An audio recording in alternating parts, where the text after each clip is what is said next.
భారతదేశంలో జనాభా 100 కోట్ల మంది ఉంటే అందులో 19 కోట్ల మంది ముసలి వాళ్ళు, రిటైర్ అయిపోయిన వాళ్ళు ఉండి పుట్టారు. వాళ్ళ వల్ల దేశానికి ఎటువంటి ఉపయోగం లేదు. పోనా మిగిలింది 21 కోట్ల మంది. 25 కోట్ల మంది స్కూళ్లు, కాలేజీలు, PhDలు చేస్తా ఉంటారు. పోనా 56 కోట్లు. అదిలా 22 కోట్ల మంది స్టేట్ గవర్నమెంట్ లా, సెంట్రల్ గవర్నమెంట్ లా ఎంప్లాయీస్ గా ఉన్నారు. వాళ్ళు ఎప్పుడుమే పని చేయరు. పోనా మిగిలింది 34 కోట్లు. అదిలా 4 కోట్ల మంది ఆర్మీలో జాయిన్ అయ్యి సంఖ్యలో తుపాకులు పెట్టుకుని బాటల్లో తిరుగుతా ఉంటారు. పోనా 30 కోట్లు. అదిలా 20 కోట్ల మంది దొంగలుగా, దోపిడీలుగా, రౌడీలుగా, సోంబేరులుగా కుంగుఫూ కరాటేలు ప్రాక్టీస్ చేస్తా ఉంటారు. వాళ్ళు రొంప వేస్ట్, దేశానికి ఉపయోగపడరు. అది పోనా మిగిలింది 10 కోట్లు. అదిలే 8 కోట్ల మంది పని పాట లేకుండా తిరుగుతా ఉన్నారు. పోనీ ఆమిత్యం 2 కోట్ల మంది అయినా దేశానికి ఉపయోగపడతారా అంటే అదిలా 1,20,00,000 మంది అటమైన జబ్బులతో, రోగాలతో, రొచ్చులతో హాస్పిటల్లో ట్రీట్మెంట్ లో ఉన్నారు. ఇక మిగిలింది మిచ్చం 80 లక్షల మంది. ఇండియన్ స్టాటిస్టిక్స్ ప్రకారం 79,99,995 మంది రకరకాల నేరాలు చేసి జైల్లో ఇరుక్కున్నారా. ఇక మిగిలింది 5 మంది.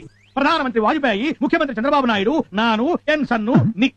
ప్రధానమంత్రి, ముఖ్యమంత్రి వారి పని వారు చేసుకుంటా ఉంటారు. నాను ఎన్ సన్ను మా పని మేము చేసుకుంటా ఉన్నాము. ఇక నీ మట్టు మేము చెప్పే సొల్లు వింటా ఉన్నాము. ఏమిరా బాలరాజు, ఏమిరా ఉపయోగం దేశానికి?